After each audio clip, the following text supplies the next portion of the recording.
अखिल भूमंडलीय सर्व शिरोमणि मुनि समाज के संस्थापक आदि मुनीश्वर योगेश्वर सदगुरुदेव शिव मुनि महाराज की जय। उपस्थित मुनि वृंद, साधु सज्जन वृंद, संत वृंद, साधक वृंद, आध्यात्म ज्ञान के जिज्ञासुओं और प्रेमियों, सभी श्रोता वृंद, आप सभी को मेरा कोटिशः नमन, सप्रेम जय जीव। तो आध्यात्मिक चर्चा चल रही है और हम लोग सदगुरुदेव शिव मुनि महाराज रचित ग्रंथ ईशावास्य उपनिषद का निष्पक्ष भाष्य के अंतर्गत आज अध्याय 12 पर चर्चा करेंगे। शीर्षक दिए हैं गुरुदेव, वेदों के किसी मंत्र में ईश्वर का वर्णन नहीं है, और इसी विषय पर चर्चा होगी। तो जितनी ये जो ग्रंथ का रूप दिया गया है, ये पहले ज्ञान शक्ति में छपा करते थे और उन्हीं को ग्रंथ का रूप दिया गया है ना। सदगुरुदेव जो लिखे हैं पढ़ते हैं हम लोग। वेदों के किसी मंत्र में ईश्वर का वर्णन नहीं है, यह है शीर्षक। वेदों का नहीं, हम इस समय ज्ञान शक्ति में ईशावास्य उपनिषद के मंत्रों का भाष्य कर रहे हैं। पर यह ईशावास्य उपनिषद यजुर्वेद का 40वां अध्याय है, अतः ईशावास्य उपनिषद के मंत्रों के भाष्य को वेद मंत्रों का ही भाष्य समझें। ईशावास्य उपनिषद के 11वें मंत्र का भाष्य हम कर चुके हैं। इस अध्याय में 12वें मंत्र का भाष्य किया जाएगा, जो निम्नलिखित प्रकार से है। अंधम तमः प्रविशन्ति ये असंभूति मुपासते ततो भूय इव ते तमो या वो संभूत्यांग्रता। यह है मंत्र। सदगुरुदेव शिव मुनि महाराज की जय। गुरुदेव कह रहे हैं, वेदों का नहीं, हम इस समय ज्ञान शक्ति में ईशावास्य उपनिषद के मंत्रों का भाष्य कर रहे हैं। यह वेद नहीं, उपनिषद की बातें हो रही हैं, बोल रहे हैं, लेकिन बता रहे हैं आगे। पर यह ईशावास्य उपनिषद यजुर्वेद का 40वां अध्याय है। ईशावास्य उपनिषद भी यजुर्वेद का 40वां अध्याय ही है, अतः ये वेद ही है ना। अतः ईशावास्य उपनिषद के मंत्रों के भाष्य को वेद मंत्रों का ही भाष्य समझें। ईशावास्य उपनिषद के 11वें मंत्रों का भाष्य हम कर चुके हैं। इस अध्याय में 12वें मंत्र का भाष्य किया जाएगा, जो निम्नलिखित प्रकार से है। और यह मंत्र भी हमने पढ़ा था, वही मंत्र है। अंधम तमः प्रविशन्ति ये असंभूति मुपासते ततो भूय इव ते तमो या उ संभूत्यांग्रता। इस तरह से मंत्र है। अब अन्वय किए हैं गुरुदेव। अन्वय, ये असंभूतिम उपासते, ब्रैकेट में ते लिखे हैं। अंधम तमः प्रविशन्ति ततः भूय इव ते तमः, ब्रैकेट में प्रविशन्ति ये उ संभूत्यरिता।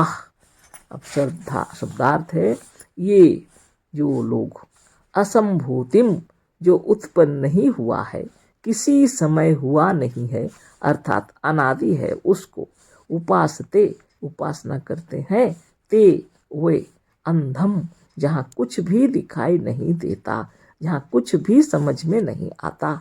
तमः, ऐसे अज्ञान अंधकार या अवनति की अथवा अंधकार के गर्त में प्रविशन्ति, प्रवेश करते हैं या प्राप्त होते हैं। ततः, उससे भी भूय इव, अधिक ही, ते वे लोग, तमः, अज्ञान अंधकार या अवनति की अथवा अज्ञान अंधकार या अवनति के गड्ढे में प्रविशन्ति, प्रवेश करते हैं या प्राप्त होते हैं। ये वो जो लोग संभूत्याम, जो उत्पन्न हुए हैं, बने हैं, आविष्कृत हुए हैं, या किसी के द्वारा हुए हैं, उसमें रता, ऐसा लगे हुए हैं, अर्थात रात दिन उसी को बनाने में अपने जी जान से लगे हुए हैं। इस वेद या उपनिषद के मंत्र में जितने शब्द हैं, वह सब इसी उपनिषद के 9वें मंत्र में आ चुके हैं। केवल असंभूति और संभूति शब्द नहीं आया है। यही 2 शब्द नए हैं, पर इन दोनों शब्दों के स्थान में, अर्थात असंभूति और संभूति के स्थान में, विद्या मतलब चेतन और अविद्या मतलब जड़ या अचेतन, यह दोनों शब्द आए हैं। असंभूति और संभूति, यह दोनों शब्द मानो उस मंत्र के विद्या और अविद्या का सच्चा अर्थ दूसरे प्रकार से बताने वाले हैं। अतः हमें इन दोनों असंभूति और संभूति शब्दों का ही अर्थ विस्तार से करना है। तो यहाँ सर अर्थ बता रहे हैं गुरुदेव। असंभूति, असंभूति शब्द में पहले आ है और बाद में संभूति है। आ यह निषेधार्थक है। जिस शब्द के आगे लगता है उसका अर्थ उलट देता है। अतः असंभूति का अर्थ है जो संभूति नहीं है। अब संभूति का क्या अर्थ है उसे सुन लीजिए। संभूति सम उपसर्ग पूर्वक भू सत्तायाम टू बी धातु के आगे 3 प्रत्यय के लगने से संभूति शब्द बना है। अतः संभूति वह है जो किसी के द्वारा हुआ है, बना है, आविष्कृत हुआ है, प्रकाश में लाया गया या प्रकट किया गया है अथवा उत्पन्न किया गया है। मैं सुंदर तरीके से गुरुदेव समझा रहे हैं, है ना। तो बहुत बड़ी बात है। संभूति का मतलब है जो आविष्कृत हुआ है या प्रकाश में लाया गया है, या उत्पन्न अथवा उत्पन्न किया गया है। जैसे atom bomb, hydrogen bomb, rocket, Sputnik, tank, machine gun, gun, अनेक प्रकार के शस्त्रास्त्र, रुपया, पैसा, वस्त्र, मकान, औषधि, मेज, कुर्सी और हमारा शरीर सब संभूति का अर्थ। अब संभूति का अर्थ साफ हो गया तो असंभूति का अर्थ भी आपसे आप साफ हो गया। असंभूति का अर्थ हुआ जो उत्पन्न नहीं हुआ है, जो बनाया हुआ नहीं है, जो किसी के द्वारा आविष्कृत नहीं हुआ है, किसी का उत्पन्न किया हुआ नहीं है, जो किसी के द्वारा प्रकट नहीं किया गया किंतु अनादि है। ऐसी कौन सी वस्तु है? ऐसी वस्तु है आत्मा, ऐसी वस्तु है हमारा जीव और हमारा अपना आप। अतः संभूति है शरीर और दूसरे सांसारिक पदार्थ जैसे अपूर्ण वस्त्र, औषधियाँ और अनेक प्रकार के अस्त्रास्त्र आदि। अब इस मंत्र का अर्थ निम्नलिखित प्रकार से हुआ। अब मंत्र का अर्थ तो आगे हम लोग पढ़ लेंगे। अब आप इतना विचार कर लीजिए कि हमारा शरीर और जितने प्रकार के और जितने बताए गए हैं, atom bomb, hydrogen bomb, rocket, Sputnik, tank, machine gun, अनेक प्रकार के शस्त्रास्त्र, रुपया, पैसा, वस्त्र, मकान, औषधि, मेज, कुर्सी, हमारा शरीर सब संभूति के अर्थ संभूति में आ जाते हैं, है ना। अब जब संभूति का अर्थ साफ हो गया तो असंभूति का अर्थ भी आपसे आप साफ हो गया। असंभूति का अर्थ हुआ उत्पन्न नहीं हुआ है, जो बनाया हुआ नहीं है, जो किसी के द्वारा आविष्कृत नहीं हुआ है, किसी का उत्पन्न किया हुआ नहीं है, जो किसी के द्वारा प्रकट नहीं किया गया किंतु अनादि है और ऐसी ही वस्तु है। ऐसी कौन सी वस्तु है? ऐसी वस्तु है आत्मा, ऐसी वस्तु है हमारा जीव और हमारा अपना आप। अतः संभूति है शरीर और दूसरे सांसारिक पदार्थ जैसे वस्त्र, औषधियाँ और अनेक प्रकार के अस्त्र शस्त्र आदि। अब इस मंत्र का अर्थ निम्नलिखित प्रकार से हुआ।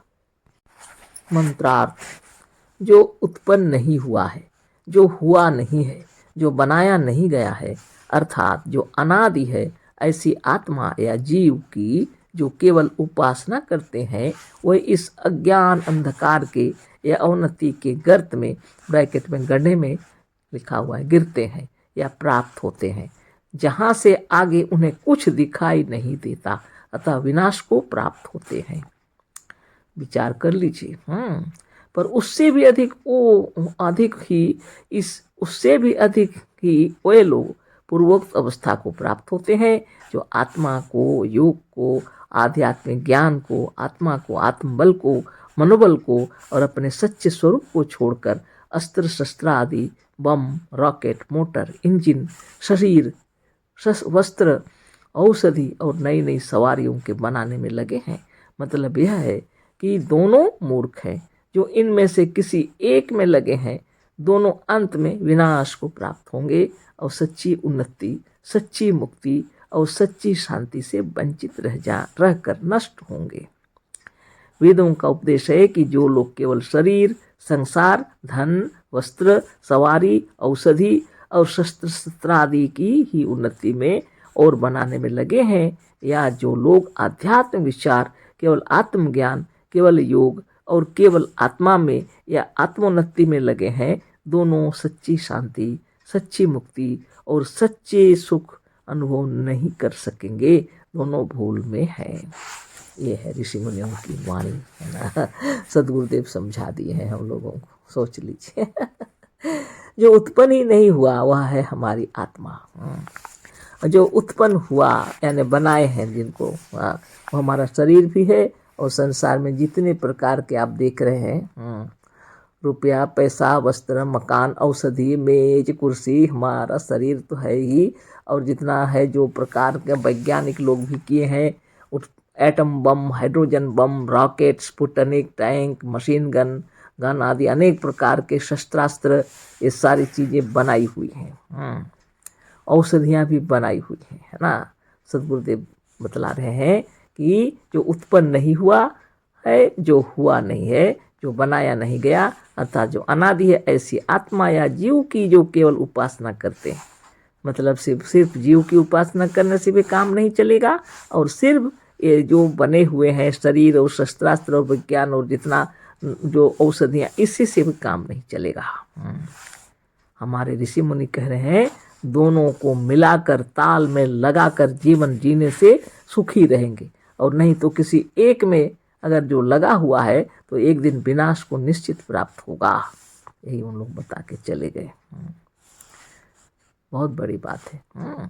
इतना सुंदर ज्ञान दिए हैं हमारे मुनि लोग, इसको फिर से हम पढ़ दे रहे हैं। जो उत्पन्न नहीं हुआ है, जो हुआ नहीं है, जो बनाया नहीं गया है, अर्थात जो अनादि है, ऐसी आत्मा या जीव की जो केवल उपासना करते हैं, वह इस अज्ञान अंधकार के या अवनति के गर्त में, गड्ढे में गिरते हैं या प्राप्त होते हैं, जहाँ से आगे उन्हें कुछ दिखाई नहीं देता, अतः विनाश को प्राप्त होते हैं। पर उससे भी अधिक ही वह लोग पूर्वोक्त अवस्था को प्राप्त होते हैं, जो आत्मा को, योग को, आध्यात्मिक ज्ञान को, आत्मा को, आत्मबल को, मनोबल को और अपने सच्चे स्वरूप को छोड़कर अस्त्र शस्त्र आदि, बम, रॉकेट, मोटर, इंजन, शरीर, वस्त्र, औषधि और नई नई सवारियों के बनाने में लगे हैं। मतलब यह है कि दोनों मूर्ख हैं। जो इनमें से किसी एक में लगे हैं, दोनों अंत में विनाश को प्राप्त होंगे और सच्ची उन्नति, सच्ची मुक्ति और सच्ची शांति से वंचित रहकर नष्ट होंगे। वेदों का उपदेश है कि जो केवल शरीर, संसार, धन, वस्त्र, सवारी, औषधि और शस्त्रास्त्र आदि की ही उन्नति में और बनाने में लगे हैं, या जो केवल आध्यात्मिक विचार, केवल आत्मज्ञान, केवल योग और केवल आत्मा में या आत्मोन्नति में लगे हैं, दोनों सच्ची शांति, सच्ची मुक्ति और सच्चे सुख अनुभव कभी नहीं कर सकेंगे, दोनों भूल में हैं। अब ये रहा मंत्रार्थ। अब आप और हम विचार कर रहे हैं। सदगुरुदेव शिव मुनि महाराज की जय। आपको सवेरे भोर में उठकर सर्वप्रथम अपना चक्र भेदन, साधन, प्रणव, प्राणायाम, प्राणोपासना, ये सब निश्चित रूप से पहले कर लेना चाहिए, ताकि हमारा यह शरीर जो बनाया हुआ है यह भी स्वस्थ, निरोग और सुंदर, युवा, बलवान बना रहे, और जगत में जितने प्रकार के कार्य हैं, इन सब कार्यों को करते हुए जो हमारे उपयोगी हैं, इन जो बनाए हुए, उत्पन्न किए हुए जो भी चीज़ है, चाहे वस्त्र हो, रुपये पैसे हो, मकान हो, या औषधि हो, कुर्सी में जो कुछ भी है जो हमारे काम के हैं, उसको भी अच्छे ढंग से रख के उसका भी उपयोग करना चाहिए, और सवारी भी हो, ये सब का सबका प्रयोग करना चाहिए, है ना। तब हम सुखी रहेंगे निश्चित रूप से। केवल आध्यात्मिक ज्ञान से काम नहीं चलेगा, या केवल वैज्ञानिक ज्ञान से काम नहीं चलेगा। इसी को हम लोग आगे पढ़े थे। एक विद्या मतलब चेतन, अब विद्या मतलब अचेतन, और गुरुदेव बोल रहे हैं इसी को नए तरीके से मुनियों ने आगे इसी को बता दिया। एक संभूति और एक असंभूति, है ना। उत्पन्न किया हुआ और जो उत्पन्न ही नहीं हुआ, जिसको किसी ने नहीं बना, वह कौन है? वह आप हैं, आपकी आत्मा है, हमारी आत्मा है ना। यह है असंभूति। इसको किसी ने नहीं बनाया, ये हमेशा से है और आप वही हैं। लेकिन सिर्फ आप जब स्थूल शरीर में जब आ जाते हैं तो आपको स्थूल जगत में रह करके यहाँ के अनुसार भी चलना पड़ेगा, भोजन बनाना पड़ेगा, तब तो खाएंगे ना। केवल सोचने से काम नहीं चलेगा। यहाँ पर भोजन बनाना पड़ेगा तो रुपये पैसे धन दौलत सबकी आवश्यकता पड़ेगी। ऐसे नहीं बन जाते हैं, हर चीज़ की जरूरत पड़ेगी। इसलिए शारीरिक मानसिक बौद्धिक परिश्रम करना पड़ेगा, धनोपार्जन करना पड़ेगा, पर ऐसा धनोपार्जन कीजिए जिससे अपने आप की उन्नति तो हो, परिवार की उन्नति हो, जगत का कल्याण हो, दूसरे का भी इसमें कोई तकलीफ न हो ना, इसका ख्याल रखना चाहिए। तो बहुत सुंदर ज्ञान दिए हमारे ऋषि मुनि। तो आध्यात्मिक चर्चा चल रही है और हम लोग सदगुरुदेव शिव मुनि महाराज रचित ग्रंथ ईशावास्य उपनिषद का निष्पक्ष भाष्य के अंतर्गत अध्याय 12 पर चर्चा कर रहे हैं। सदगुरुदेव शिव मुनि महाराज शीर्षक दिए हैं, वेदों के किसी मंत्र में ईश्वर का वर्णन नहीं है, और वो हम लोगों को समझा रहे हैं। सदगुरुदेव बतला रहे हैं, यह ईशावास्य उपनिषद यजुर्वेद का 40वां अध्याय है। अतः ईशावास्य उपनिषद के मंत्रों के भाष्य को वेद मंत्रों का ही भाष्य समझें। और बहुत अच्छी तरह हम लोगों को मंत्र बतलाए, समझाए और समझाए कि 11वें मंत्र का भाष्य हो चुका, 12वें मंत्र का भाष्य किया जाएगा। ईशावास्य उपनिषद का 12वां मंत्र है, अंधम तमः प्रविशन्ति ये असंभूति उपासते ततो भूय इव ते तमो या वो संभूत्याम रता। और इसका अर्थ सदगुरुदेव बतला दिए हम लोगों को। तो यहाँ पर संभूति और असंभूति लिखा हुआ है। इसके आगे के मंत्र में विद्या और अविद्या लिखा हुआ था। हम लोग इसको ऐसे समझने के लिए भौतिक और आध्यात्मिक कह भी सकते हैं ना। एक है भौतिक उन्नति और एक है आध्यात्मिक उन्नति। इसको गुरुदेव बतला रहे हैं, वेदों में जो लिखा हुआ है असंभूति और संभूति, इसमें कहीं विद्या कहीं अविद्या है ना। तो गुरुदेव का कहना है विद्या का मतलब है चेतन और अविद्या का मतलब है जड़। उसी प्रकार संभूति का मतलब है जो बनाया गया है, जिसको बनाया गया उसको संभूति कह रहे हैं। और असंभूति जिसको किसी ने नहीं बनाया है, वो हमेशा से है। तो जो हमेशा से है, अजर अमर विनाशी है, वह आपकी आत्मा है ना। और जो बनाया गया है वो हमारा शरीर भी है, गुरुदेव बता रहे हैं। और जितने प्रकार का जो आप देख रहे हैं है ना, atom bomb, hydrogen bomb, rocket, Sputnik, tank, machine gun, अनेक प्रकार के शस्त्रास्त्र, रुपया, पैसा, वस्त्र, मकान, औषधि, मेज, कुर्सी और हमारा शरीर सब बनाया हुआ है। और असंभूति क्या है? जो नहीं बनाया हुआ, जिसका आविष्कार नहीं हुआ, जिसको किसी ने नहीं उत्पन्न किया किंतु अनादि है। ऐसी कौन सी वस्तु है? ऐसी वस्तु है आत्मा, ऐसी वस्तु है हमारा जीव और हमारा अपना आप। अतः संभूति और शरीर और दूसरे सांसारिक पदार्थ जैसे वस्त्र, औषधियाँ, अनेक प्रकार के अस्त्र शस्त्र आदि सब अब इस मंत्र का अर्थ निम्नलिखित प्रकार से हुआ। तो गुरुदेव बतला रहे हैं, जो उत्पन्न नहीं हुआ है, जो हुआ नहीं है, जो बनाया नहीं गया है, अर्थात जो अनादि है, ऐसी आत्मा या जीव की जो केवल उपासना करते हैं, वह इस अज्ञान अंधकार के या अवनति के गर्त में यानी गड्ढे में गिरते हैं या प्राप्त होते हैं, जहाँ से आगे उन्हें कुछ दिखाई नहीं देता, अतः विनाश को प्राप्त होते हैं। पर उससे भी अधिक ही वे लोग पूर्वोक्त अवस्था को प्राप्त होते हैं, जो आत्मा को, योग को, आध्यात्मिक ज्ञान को, आत्मा को, आत्मबल को, मनोबल को और अपने सच्चे स्वरूप को छोड़कर अस्त्र शस्त्र आदि, बम, रॉकेट, मोटर, इंजन, शरीर, वस्त्र, औषधि और नई नई सवारियों के बनाने में लगे हैं। मतलब यह है कि दोनों मूर्ख हैं। जो इनमें से किसी एक में लगे हैं, दोनों अंत में विनाश को प्राप्त होंगे और सच्ची उन्नति, सच्ची मुक्ति और सच्ची शांति से वंचित रहकर नष्ट होंगे। वेदों का उपदेश है कि जो केवल शरीर, संसार, धन, वस्त्र, सवारी, औषधि और अस्त्र शस्त्र आदि की ही उन्नति में और बनाने में लगे हैं, या जो केवल आध्यात्मिक विचार, केवल आत्मज्ञान, केवल योग और केवल आत्मा में या आत्मोन्नति में लगे हैं, दोनों सच्ची शांति, सच्ची मुक्ति और सच्चे सुख का अनुभव कभी नहीं कर सकेंगे। दोनों भूल में हैं। सदगुरुदेव शिव मुनि महाराज की जय। अब हम लोग अच्छी तरह समझ गए कि केवल जड़ की उन्नति से यानी साइंस की उन्नति से भी काम नहीं चलेगा, कि केवल आध्यात्मिक उन्नति से भी काम नहीं चलेगा। दोनों को लेकर के चलना पड़ेगा। कारण क्या है, सदगुरुदेव यही बता रहे हैं, जब हम लोग सूक्ष्म में रहते हैं वह बात अलग है। जब हम स्थूल में आ गए, स्थूल शरीर है, स्थूल जगत है, यह शरीर हमारा बनाया हुआ है, हमको बना करके दिया गया यह शरीर।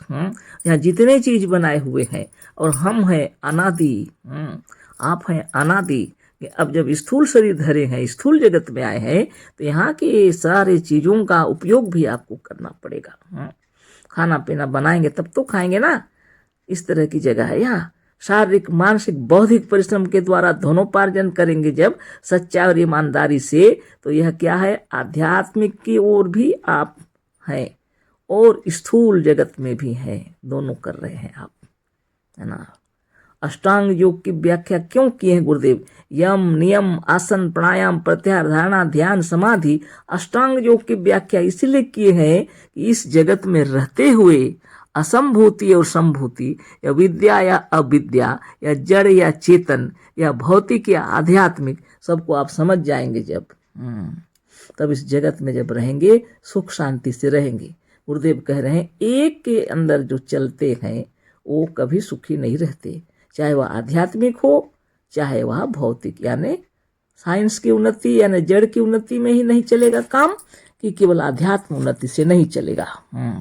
आप इस जगत में जब आए हैं तो शारीरिक मानसिक बौद्धिक परिश्रम के द्वारा सच्चाई ईमानदारी से धनोपार्जन करें, जिससे अपने परिवार की सुख समृद्धि में भी आपका सहयोग मिलेगा और दूसरों को भी उपकार होगा, दूसरों का भी, तब हम शांति से रह सकते हैं। इसी को यहाँ बताया गया है वेदों में। आगे हम लोग पढ़ते हैं।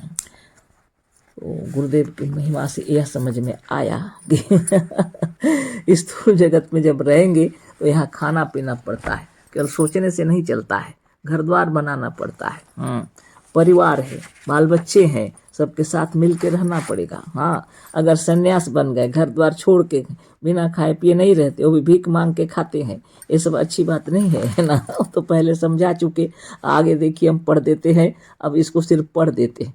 अमेरिका, रूस और सारा यूरोप केवल संभूति की उपासना में लगा है, यानी जड़ की उपासना में, संभूति माने बनाया हुआ, केवल भौतिक की उन्नति करने में लगा है और भौतिक की उन्नति के शिखर पर पहुंचा है। केवल भौतिक उन्नति के शिखर पर पहुंच गया, वह अच्छे शस्त्रास्त्र आदि का आविष्कार कर चुका है, पर पराकाष्ठा की इस भौतिक की उन्नति ने संसार भर के मनुष्यों के जीवन को खतरे में डाल दिया है। सोच लीजिए कितनी सुंदर बात लिखे हैं गुरुदेव। उन्नति तो किया, भौतिक की उन्नति के शिखर पर पहुंच गया, इसकी कोई पराकाष्ठा नहीं, इतनी उन्नति कर चुका है ना। अमेरिका, रूस, सारा यूरोप, लेकिन करेगा क्या? इतनी उन्नति किया लेकिन संसार भर के मनुष्यों के जीवन को खतरे में डाल दिया है। औरों को छोड़े, यूरोप, अमेरिका, रूस के लोग स्वयं सुख की नींद नहीं सो रहे हैं। जिसको बुद्धि नहीं है, जो कुछ सोच नहीं सकता, उसे नहीं मालूम है, पर संसार के सभी विद्वान जानते हैं कि अमेरिका, रूस और यूरोप ने संसार के सब मनुष्यों को एक बहुत बड़े बारूद के खान में रख दिया है, बारूद के खाने में रख दिया है। सारे संसार को ही एक ऐसा बड़ा बारूद खाना बना डाला है कि जहां युद्धाग्नि की चिंगारी उड़ी कि सारा संसार भस्म होकर नष्ट हो जाएगा और लोग शायद कुछ बचे भी, पर जहां जहां सैकड़ों एटम बम और हाइड्रोजन बम रखे हुए हैं, वह देश और राष्ट्र पहले भस्म हो जाएंगे। अतः यूरोप, अमेरिका और रूस मृत्यु के करारे कगार पर खड़े, समझ लो करारे ही लिखा हुआ है, खड़े हुए रात दिन यही सोच रहे हैं कि सब लोग इन शस्त्रास्त्रों को नष्ट कर दें तो हम भी उसे नष्ट करके सुख की नींद सोएं और शांति का अनुभव करें। सोचिए, ये लोग सोच रहे हैं कि दूसरे देश वाले अगर नष्ट कर देते तो हम लोग नष्ट कर देते। कोई भी देश हो, बड़ा से बड़ा देश हो, है ना, अपनी रक्षा के लिए बनाए थे लोग हाइड्रोजन बम, एटम बम। एक देश बनाया तो दूसरा भी बनाया। इतना ज्यादा बना हुआ है, अब ये डर रहे हैं क्या किया जाए। अगर हम नष्ट कर देंगे तो वो हमारे ऊपर आक्रमण करेंगे, है ना। वो भी सोचते हैं अगर हम नष्ट कर देंगे तो वो हमारे ऊपर आक्रमण करेंगे, तो हम पहले नष्ट नहीं करेंगे। वो लोग अगर नष्ट कर देते तो हम भी नष्ट कर देते। अब सबको ये पता चल जा रहा है मन ही मन कि यह एटम बम, हाइड्रोजन बम सब रख के कोई फायदा नहीं, सबको हटा देना चाहिए। इससे विश्व में अशांति है, नींद भी नहीं आती। गुरुदेव लिखे हैं जिसको बुद्धि नहीं है, जो कुछ सोच नहीं सकता, सिर्फ वही सब आराम से सोते होंगे। लेकिन जो विद्वान है उनको नींद नहीं है, सोच में पड़े हुए हैं, है ना। सब आश्चर्यचकित हो गए कि अमेरिका, रूस और यूरोप ने संसार के सब मनुष्यों को एक बहुत बड़े बारूद खाने में रख दिया है। सारे संसार को ही एक ऐसा बड़ा बारूद खाना बना डाला है कि जहाँ युद्धाग्नि की चिंगारी उड़ी कि सारा संसार भस्म होकर नष्ट हो जाएगा, और लोग शायद कुछ बचे भी, पर जहाँ जहाँ सैकड़ों एटम बम और हाइड्रोजन बम रखे हुए हैं वह देश और राष्ट्र पहले भस्म हो जाएंगे। अतः यूरोप, अमेरिका और रूस मृत्यु के करारे पर खड़े हुए रात दिन यही सोच रहे हैं कि सब लोग इन अस्त्र शस्त्रों को नष्ट कर दें तो हम भी उसे नष्ट करके सुख की नींद सोएं और शांति का अनुभव करें। परस्पर विश्वास और भरोसा अगर हो, सब लोग मिल करके विचार विमर्श करेंगे तो क्षण में ये सबको नष्ट कर दिया जा सकता है। इसे क्या मिलने वाला है, युद्ध करके क्या मिलने वाला है, सारा विश्व नष्ट हो जाएगा तो हम कहाँ करेंगे हम लोग। इस तरह की बातें हैं। कहाँ कहाँ शांति के लिए खोज में चले थे और अशांति के राहों पर खड़े हैं सब लोग अशांति के कगार पर खड़े हैं, अशांति के खान में खड़े हैं, है ना। कितनी बड़ी बात है। इसलिए हमारे ऋषि मुनि बहुत महिमा से इन बातों को समझा रहे हैं कि शारीरिक, मानसिक, बौद्धिक परिश्रम करके धनोपार्जन करें और आध्यात्मिक उन्नति लिए योग साधन भी करना चाहिए। तब जाके आपको शांति मिलेगी। हाँ, ऐसे नहीं मिलेगा। आगे पढ़ते हैं। अतः यूरोप, अमेरिका, रूस मृत्यु के करारे पर खड़े हुए रात दिन यही सोच रहे हैं कि सब लोग इन अस्त्र शस्त्रों को नष्ट कर दें तो हम भी उसे नष्ट करके सुख की नींद सोएं और शांति का अनुभव करें। एटम बम का आविष्कारक अभी थोड़े दिन हुआ मरा है। उसने मरते समय कहा था कि हमने एटम बम का आविष्कार करके बहुत बड़ा पाप किया है, जिससे सारे संसार का जीवन मौत के निकट पहुंच चुका है। ऐसी अवस्था में अरबों रुपया खर्च करके इनको बनवाने वाले स्वयं इसे बनाकर पश्चाताप कर रहे हैं और चाहते हैं कि किसी तरह से सब इन्हें फेंक दें, इसे बनाना बंद कर दें, इसे नष्ट कर दें तो हम भी वैसा करके निश्चिंत हो जाएं।